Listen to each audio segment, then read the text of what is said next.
What gives? We had a monstrously great jobs report. 517,000 jobs created, more than twice what anybody thought was going to get created. Everybody thought we were going to get 187,000 jobs. Well, we got 517,000 jobs. Middle class America is going to work. Poor America is going back to work. Unemployment rate drops to 3.4%. Great. Which means we have more people looking for jobs. Companies are going to have to pay a bit more because, again, we have good demands for jobs. Great for the economy. People are going to make money. They're going to buy, etc., etc., etc. But hope. You had to throw a wrench into the, right? I want you to listen to this, and then we'll talk analysis on the other side. Because this is what demonstrates the abject failure of this economic system and the titans of finance who designed and run it. Check this out. Payrolls surged by 517,000 jobs in January, much better than the 187,000 expected. That's a lot better. The unemployment rate fell to 3.4%. Let's bring in the co-anchor of CNBC Squawk Box, Andrew Ross Sorkin. Also with us, chief economist at LinkedIn, Karen Kimbrough. You cannot keep this economy down. It is crazy. Interest rates keep going up. We keep hearing about a coming recession. And then we get 517,000 jobs added, unemployment dropping to 3.4%, the lowest rate since 1969. I ask again, what is going on with this economy? Well, I think it's unabashedly good news in so many ways, in part because, frankly, it was unexpected. We keep talking about all these headlines, whether it comes to tech companies or others that have been laying people off. And yet there is clearly an employment market on the other end. You said it, 1969 is the last time we've had such a good employment market in this regard. The conundrum, and I always hate to bring up the conundrum, is Jay Powell and the Federal Reserve, oddly enough, they don't like this. They don't like this because what this means is that we are unable potentially to control inflation. He desperately wants to get inflation back to 2%. When you look at a number like this, which is so good for so many Americans in certain ways, but of course, inflation has this deleterious effect on everybody, and it's silent, or at least it's such a quiet way to do it. The question is, what does the Federal Reserve do about all of this? And so, we talk about it all the time. There's good news, and the numbers are, as I said, unabashedly good news. But then you have to say to yourself, okay, well, what is the Federal Reserve going to do about it? And the truth is that the Federal Reserve says this is terrible news, and we may have to put our foot back on the neck of the economy in ways that just 2 days ago, at least the markets were saying maybe they're going to let off.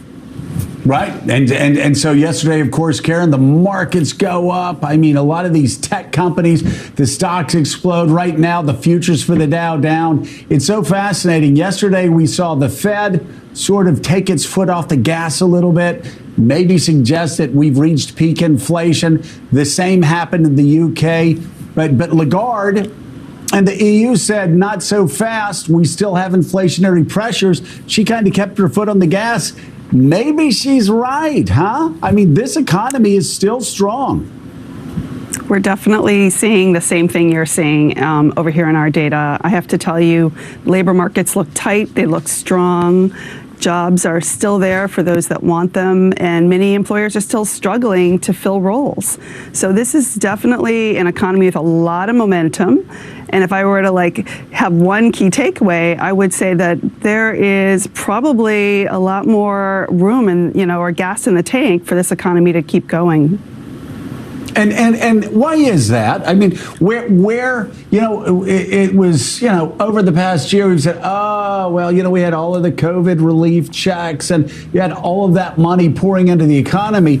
Most of that is washed through now. Most of that is washed out now. And that's why people were predicting that by this time we're going to be facing a recession. No, I mean, this economy is still going strong. Any clues as to what's driving it? Yeah, well, you said it yourself. This is a very resilient labor market. And one of the things that is happening that we see is that 94% of working Americans feel really confident about their careers and their jobs. So when Americans feel confident about their ability to earn money, they're going to feel a little more confident about their ability to spend money, and that's going to keep the economy going. So there's a lot of confidence still out there. We see it in the professionals and workers who are coming to our platform. And I would say also there's just a lot of jobs out there still. So employers are still hiring.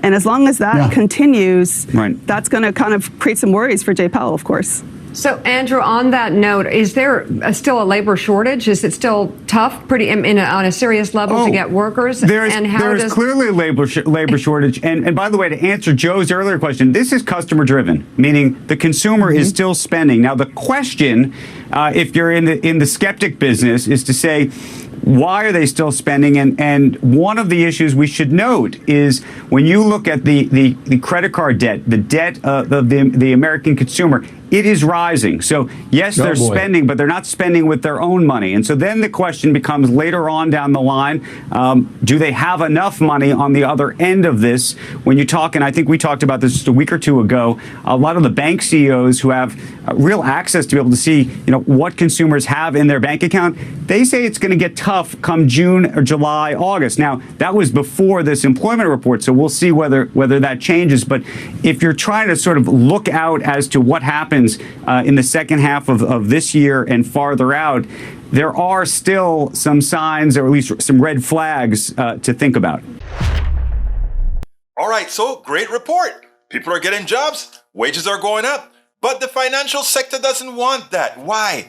Because if more people are working, there's going to be wage inflation, which is a good thing. Wage inflation is a great thing. It means that remember, since Reaganomics, we have not been getting any substantive raise at all. No substantive raises since Reaganomics began. And we're still in the semblance of Reaganomics. No substantive wage increases. We've flatlined 1%, 2%.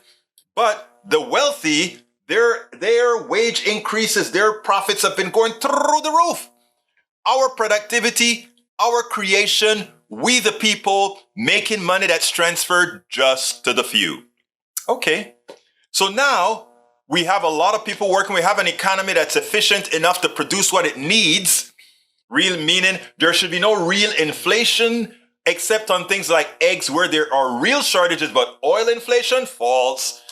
Wheat inflation, false. All these things shouldn't be occurring. But the titans of finance, of course, in order to take or suck the last blood, they raise the prices because they have what? We've discussed this on Politics Done Right several times. Pricing power. They can set the prices. And if it's something that you must have, if it's something that you need, health care, certain kinds of foods, etc., you will pay those prices. And they also know you got some stimulus on early, which you could go ahead and give right back to them in the form of inflated prices for products. And, wait a minute. And since you didn't do a lot of shopping during the pandemic to go eat outside and all of that, you had money on your credit card. So you had money on your credit card. You had wages now, and you also have savings that you kind of accumulated over the pandemic. We are going to take it all. But if the jobs report's good and people are getting jobs and people are making money and we can't sucker you anymore with high prices, here comes the feds. The feds are going to make sure prices don't go up. They're not going to tell these guys, stop it. They're not going to tell these guys, if you make excess profits, we will tax it in the form of windfall profit tax. A windfall profit tax. Now, they don't want to do that, right? The government the feds should, well, actually, it's not the feds who can do that. Fed's monetary policy, but the government could use fiscal policy to bring down inflation.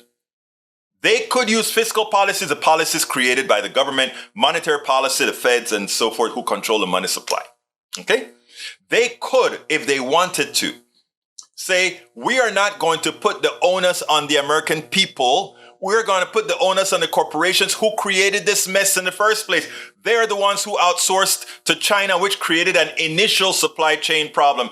They're the ones who created something called just-in-time inventory, which means if there's a pandemic, if there's a flood, if there's a hurricane or whatever, we can actually have large supply disruptions. And since we don't have inventory because we want to save a whole lot of money for the rich people with just-in-time inventory, that is another way that that they created the problem. And also, don't forget, just because they have price and power, they could just increase the prices. They could lie to you about there not being enough oil. They could lie to you about all these things, which they did, charge you more, and then ask you to pay them to reduce their prices. And how do you do that? The feds increase interest rates on you.